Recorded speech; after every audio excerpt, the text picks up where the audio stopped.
listen, if I'm wrong about Carlee Russell, I will come back on here and I will admit my fault, but I highly doubt it. Highly doubt it.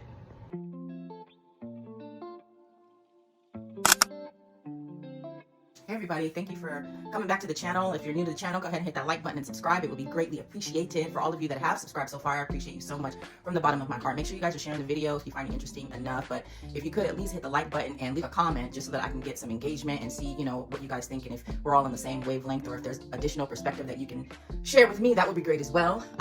So anyways, I just got back from the gym and I'm trying not to let this irritate me and ruin my day. Like, it's not even that serious because there's so many other things in the world for us to be concerned about. But sometimes, especially when you're not in a good space, or at least for me, sometimes when I'm not in a good space, one little thing could just like ruin my day, and I'm trying to get past that and be grateful for my current life and not dwell on things that I don't have or things that happen that make me uncomfortable. So I go to the gym, I get my workout on, I burn 423 calories.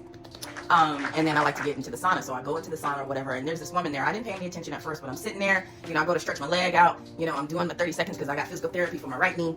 So I'm doing my little at-home physical therapy stuff in the sauna so I can get a little extra sweat going on. And then I go to switch to the other leg and I'm facing her. And this heifer is literally sprawled out in the corner with her legs cocked open and no shirt, bra, nothing on. And I'm like, oh my God. So I hurry up and try. Well, I needed to finish my stretch. Okay. So it wasn't that serious, but I just closed my eyes. But in the meantime, sweat's getting in my eyes and I have to open them to wipe and close and all this other stuff. And the whole time I'm fuming because I'm like, why are you in here naked? And I understand that, it's just women in there. She should be able to, be exposed somewhat. But this is the YMCA. The space is only but so big. It's like maybe a 9x8 box. Why are you doing all this, And then I turn around again and she's in another position. Then I could feel her moving because the wood is shaking because she's trying to get in the crouching tiger position. And I'm just like, you've got to be effing kidding me.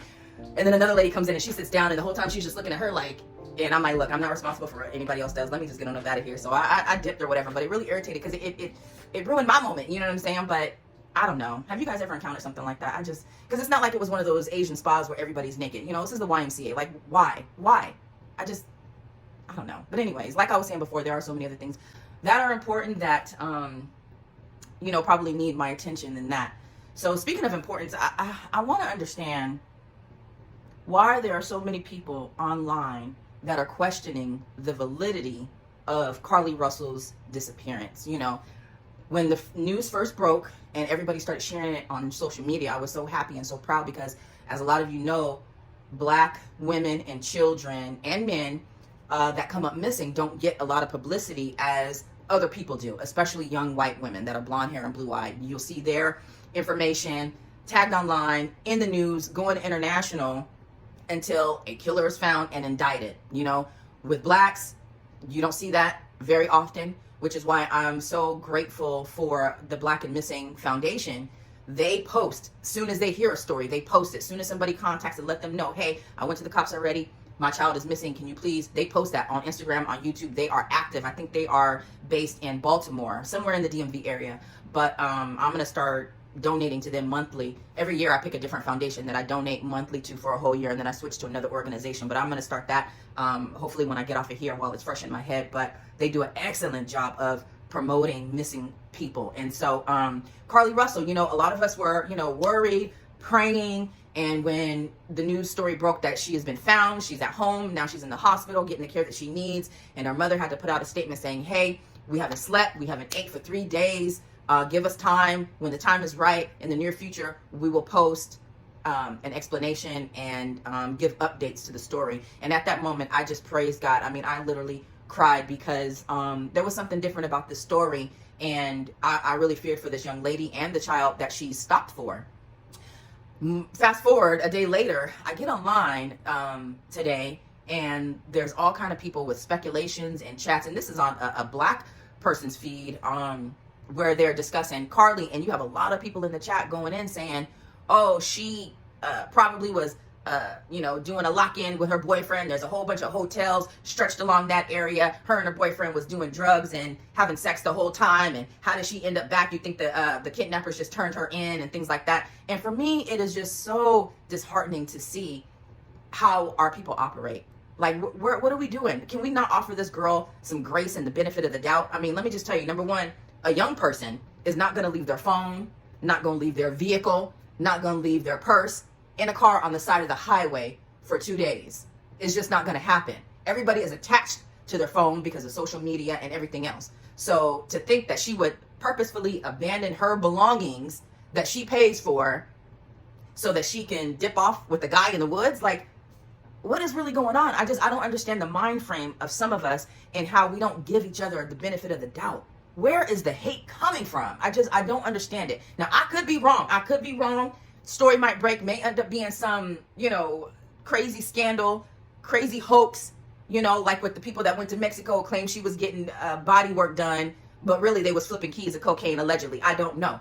It might be one of those situations, but until then, I'm going to give this young lady the benefit of the doubt. She's upstanding. She's a college graduate. She pulled over for a child in danger. That is not the type of characteristics of a person that would purposefully do that so that she could be off gallivanting, having her family worried. I just don't understand where our thought process comes from and why so many of us are so quick to doubt each other, to jump on each other, to go to the negative. Why does toxicity spread quicker than the goodness of people? I just think it's crazy.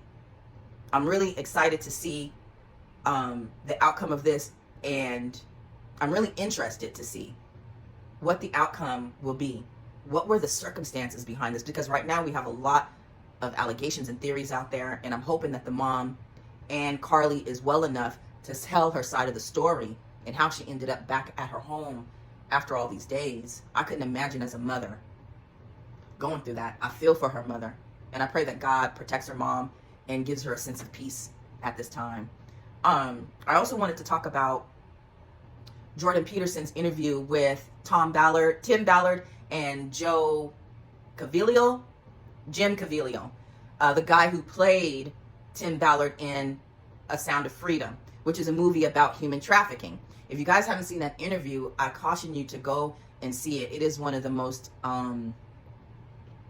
what's the word I want to use? Touching interviews that I've ever seen, because Jordan Peterson gets deep into the psychology of why these things happen. And around the 43-minute mark, there's a point where Jordan Peterson talks about micro thoughts and how these people who organ harvest, kidnap kids for slavery and for human trafficking for sex, these people didn't just come out of the womb with these evil thoughts in their mind. It is something that gradually occurred for them to get to that point. And so he talked about something called micro thoughts, where you feed yourself. That's why it's so important for us to be careful about what we ingest, what we listen to, what we hear, what we watch, because it plants seeds in our mind. And then our body starts to envelop these things. And then after a point in time, we start to feel like it is part of who we are. A rapist doesn't just become a rapist one day. It starts with watching porn, and then imagining these fantasies, and then watching rape porn, and then gangbangs, and then you're feeding yourself with this stuff. And the next thing you know, you're thinking about you doing it. And the next thing you know, you trying it. Me and Joe talk about this all the time, especially when it comes to fleshly desires and feeding yourself information, because it can plant into your mind and into your subconscious and then eventually into your conscious, and we have to be really, really aware. And I think that's why it talks about in the Bible, staying away from sin, because the more you think about it, it talks about in the Bible how your thoughts are just as bad as sinning. Because your thoughts eventually, if you keep thinking these thoughts and keep feeding those thoughts, it will eventually lead you to sin. And it will eventually lead you to doing some of these unthinkable things. They stated in the interview that there are 6 million children around the globe who are missing due to sex trafficking, human trafficking, and that the United States is one of its main sources to grab kids from. I had no idea, I had to sit my kid down and let him see that part of the interview, because I wanted him to understand that when we go out in public and I specifically give you instruction to stay with me and close by me, it is for a reason, because these things can happen. There are so many kids. I know right now there is a particular city, I don't know if it's Chicago, but it's somewhere in Illinois, where there was a series of Black women missing. Just a lot, like a numerous amount of women that are just missing it. And this stuff is not being covered by the news. And you have to wonder why. Part of that reason why is because of the color of the skin of the person that's missing, So we as people, we have to start giving benefit of the doubt. I know sometimes I'll look at missing children, and if they're a teenager, and they're on the picture with their butt out, I'll be thinking, oh, they just fast. They probably with some boy, but I have to stop that thought, Because regardless, even if they were fast and they were talking to a stranger online, they don't have the mental capacity to make good, sound judgment decisions. And they are being targeted and they're being taken advantage of because their lack of knowledge and their lack of mental growth, you know?